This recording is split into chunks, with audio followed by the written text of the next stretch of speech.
नमस्कार प्यारे बच्चों, मेरा नाम है मोहम्मद अजहरुद्दीन और आप देख रहे हो मेरा यूट्यूब चैनल एम्बिशन बोर्ड। प्यारे बच्चों, मैं आपके लिए आज दो मोस्ट इंपॉर्टेंट क्वेश्चन लेकर आया हूँ जो बोर्ड एग्जाम का फेवरेट क्वेश्चन है और हर साल ऐसे क्वेश्चन बोर्ड एग्जाम में रिपीट करते हैं। तो बिना समय को गवाए हुए प्यारे बच्चों मैं शुरू करता हूँ। क्वेश्चन नंबर 1, जांच करें कि क्या एन बिलोंग्स टू एन। ये क्या है प्यारे बच्चों, जरा इसको गौर से समझो। यहाँ एन का मतलब क्या हुआ, देखो समझो, एन बिलोंग्स टू एन, इसका मतलब एन कोई नंबर है, एन कोई नंबर है। और ये कैसा नंबर है, तो ये बोल रहा है कि प्राकृत संख्या है। कैसी संख्या है ये? प्राकृत संख्या है। प्राकृत संख्या किसे कहते हैं? गिनती की संख्याओं को प्राकृत संख्या कहते हैं। देखो ना, ये दूसरे क्वेश्चन में लिख भी दिया, इकाई अंक शून्य है जहां एन एक प्राकृत संख्या है। देखो, है ना, कभी कभी क्वेश्चन में लिख देगा, कभी कभी ये शॉर्ट फॉर्म दे देगा क्वेश्चन में, तो आपको समझना होगा। ठीक है, चलिए क्वेश्चन हम लोगों ने समझ लिया है कि एन बिलोंग्स टू एन के लिए 15 पर पावर एन का इकाई अंक शून्य हो सकता है या नहीं। तो प्यारे बच्चों, मुझे एक बात बताओ, आप किसी भी संख्या का इकाई अंक शून्य कब होगा, बताओ। चलो मैं एक सिंपल सा एग्जांपल देके आपको बताता हूं। एक संख्या हम लोग लेते हैं 10। क्या लेते हैं? 10 लेते हैं। अब 10 का अभाज्य गुणनखंड करो तो 2 गुने 5, है ना। एक संख्या और लेते हैं हम लोग, चलो 20। इसका अभाज्य गुणन करो, कितना आ जाएगा? 2 गुने 2 गुने 5। एक संख्या लेते हैं हम लोग 30, तो 2 गुने 3 गुने, है ना, कितना आएगा? 5। आप जरा इन तीनों संख्याओं को गौर करो और देखो, इन तीनों संख्याओं के इकाई अंक में कितना लिया है हमने? शून्य लिया है। कितना लिया? शून्य लिया। तो जब हमने इन तीनों संख्या का अभाज्य गुणनखंड किया तो हमें प्राप्त क्या हो रहा है? देखो, 2 और 5, 2 और 5, 2 और 5, देख रहे हो ना आप। इसका मतलब यह हुआ कि किसी भी संख्या के इकाई अंक शून्य तभी होगा जब उसके अभाज्य गुणनखंड में 2 और 5 अवश्य हो। अब हम क्वेश्चन पे चलते हैं प्यारे बच्चों। हमारा क्वेश्चन क्या है कि 15 पर पावर एन का इकाई अंक शून्य हो सकता है।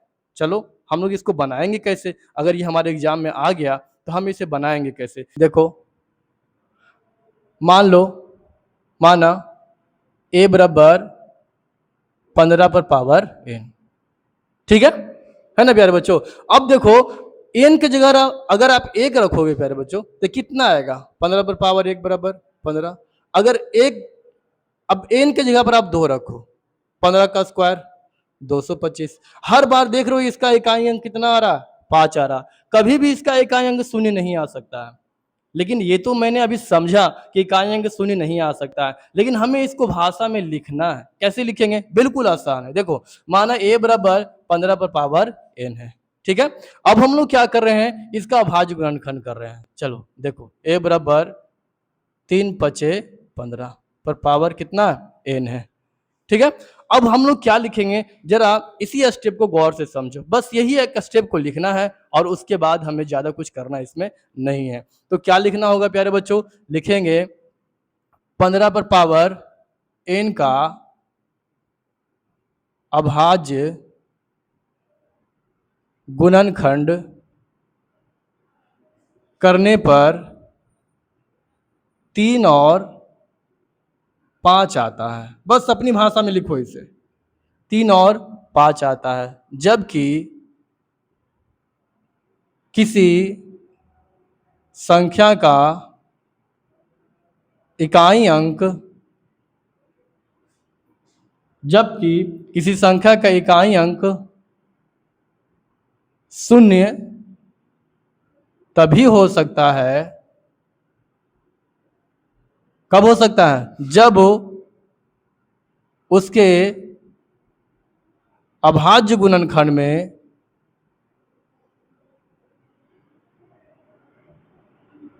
2 और 5 दोनों हो, है ना प्यारे बच्चों। 2 और 5 दोनों हो तभी उस संख्या का इकाई अंक शून्य हो सकता है। क्योंकि 2 और 5 नहीं आ रहा, 5 तो आ रहा है इसमें, लेकिन इसमें 2 नहीं आ रहा है। इससे साफ पता चल रहा है कि जो 15 पर पावर एन है उसका इकाई अंक कभी भी शून्य नहीं हो सकता है। बस इसी को एक और लाइन लिख देंगे, अतः 15 पर पावर एन का इकाई अंक कभी भी शून्य नहीं हो सकता। बताइए, कोई दिक्कत है प्यारे बच्चों? बस आपको ये कॉन्सेप्ट को समझना है कि शून्य कब आता है। उसके बाद ये 2-3 लाइन है, बस आपको लिख देना है और कुछ नहीं करना है। एग्ज़ाम में ये क्वेश्चन हर बार रिपीट करते हैं प्यारे बच्चों। कितना आसान क्वेश्चन है। क्या तुम ये क्वेश्चन नंबर 2 को ट्राई कर सकते हो? चलो पहले तुम ट्राई करो, फिर मैं बताता हूँ। देखो, क्वेश्चन है हमारा, जांच करें कि क्या 6 पर पावर n का इकाई अंक शून्य है, जहां n एक प्राकृत संख्या है। देखो प्यारे बच्चों, यहाँ पे ऑलरेडी लिख दिया है कि n एक प्राकृत संख्या है, जबकि यहाँ पे सिर्फ और सिर्फ लैंग्वेज में नहीं लिखा था बल्कि सिंबल में लिखा था, लेकिन यहाँ पे लैंग्वेज में क्लियरली लिख दिया है कि n एक प्राकृत संख्या है। तो मैंने अभी बताया प्यारे बच्चों, किसी भी संख्या का इकाई अंक शून्य तभी हो सकता है जब उसके अभाज्य गुणनखंड में 2 और 5 दोनों हो। चलो हम लोग क्या करते हैं प्यारे बच्चों, मान लेते हैं, माना a बराबर 6 पर पावर n। चलो इसका अभाज्य गुणनखंड करो, 2 गुने 3 पर पावर n। बस वही चीज लिखेंगे जो अभी हमने इससे पहले वाले क्वेश्चन में लिखा था। क्या लिखना है? लिखेंगे चूंकि 6 का अभाज्य गुणनखंड करने पर क्या प्राप्त होता है? 2 और 3 प्राप्त होता है।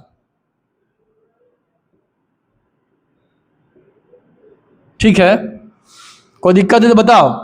जबकि किसी संख्या के इकाई अंक